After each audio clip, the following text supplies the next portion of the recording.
अंतर्राष्ट्रीय महत्व के शहर रक्सौल के डंकन रोड स्थित एक शिंदे एकेडमी परिसर में शिक्षक दिवस के उपलक्ष्य पर private school association of teachers welfare Raxaul के तत्वावधान में अनुमंडल में संचालित सभी प्राइवेट स्कूलों में शिक्षा के क्षेत्र में उत्कृष्ट योगदान देने वाले सभी स्कूलों के प्रधानाचार्यों और शिक्षकों को सम्मानित किया गया। कार्यक्रम का उद्घाटन संभावना अध्यक्ष भरत प्रसाद गुप्ता, महेश कुमार अग्रवाल, पन्नालाल प्रसाद, रामाशंकर प्रसाद, प्रो चंद्रमा सिंह, प्रो सत्यदेव सुमन, प्रो किरण वाला, डीएनए कुशवाहा, मू निजामुद्दीन, लायंस क्लब के अध्यक्ष विमल सराफ, सेवानिवृत्त डीडी ब्रजेश कुमार ओझा एवं स्वच्छ रक्सौल के अध्यक्ष रंजीत सिंह, प्रोफेसर स्वयं सल्भ एवं एन राय, कैप्टन अमर सिंह और अन्य लोगों ने किया।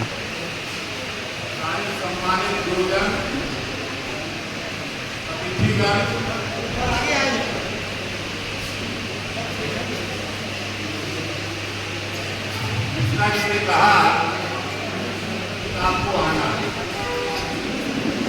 शिक्षकों का एक सम्मान कार्यक्रम है, तो मैंने तुरंत अपने फोन में उसको समय अंकित कर दिया कि कहीं भूल ना हो जाए, क्योंकि शिक्षकों का कार्यक्रम हो और उसमें अगर आमंत्रण हो और उसमें मैं उपस्थित न हूँ, क्योंकि ईश्वर की कृपा से मुझे उस परिवार में जन्म लेने का मौका मिला है। हमारे पूर्वजों ने 1933 में रक्सौल में शिक्षा की ज्योत जलाई थी हजारीमल हाई स्कूल।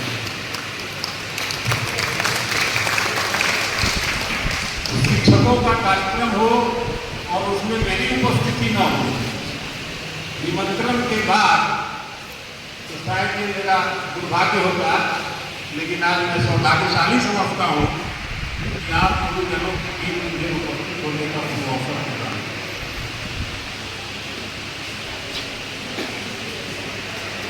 मेरी जितनी भी शिक्षा दीक्षा हुई सरकारी स्कूल में, आश्रम रोड का भोजन सा middle school, high school, Hazarimal high school और कॉलेज मुंशी सिंह महाविद्यालय मोदी, वहां से मैंने ग्रेजुएशन। क्या पता किसकी नजर लगी, जो जिम्मेदारी सरकार की थी अब वो जिम्मेदारी प्राइवेट स्कूलों को संभालने,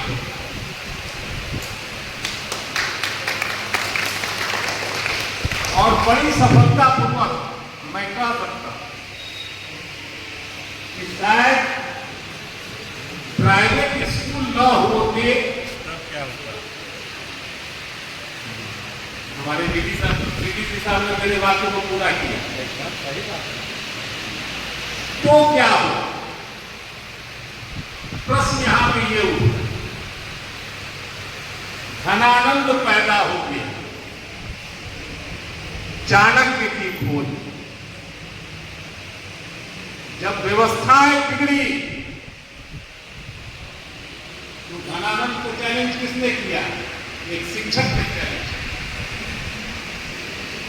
और व्यवस्थाएं बदल दी गई।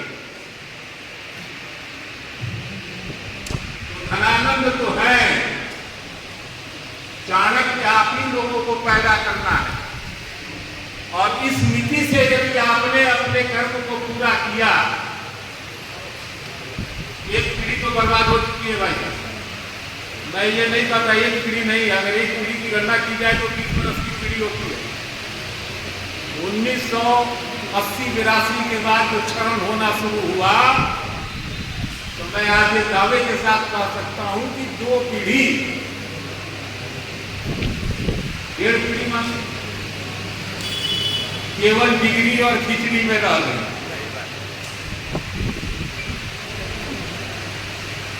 मैं अपने व्यवसायिक जीवन में देखता हूं मेरी बात को अन्यथा न लिया जाएगा। जिसने स्कूल देख लिया, 8वां 9वां 10वां 11वां 12वां जिसने पढ़ लिया, वो आज किसी काम का नहीं। वो हमारे यहाँ बाजार की दुकानों में 5,000 से लेके 8-9 हजार रुपये प्रति मास की मुक्ति मिली, क्योंकि उसने स्कूल का चेहरा देखा।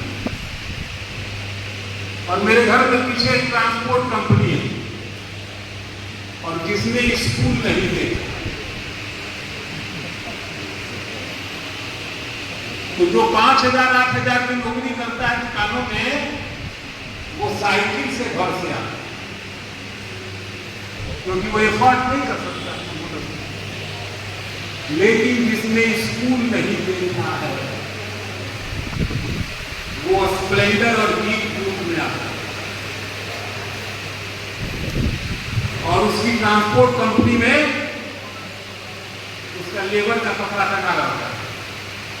जैसे डॉक्टर रोटी में जाता है तो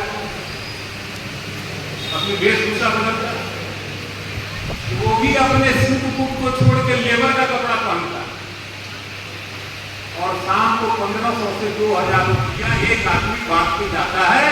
उसके घर में रेफ्रिजरेटर है, उसके घर में वॉशिंग मशीन है, अगर वो 4 भाई है तो उसके यहाँ 4 बेटे की सवारी है।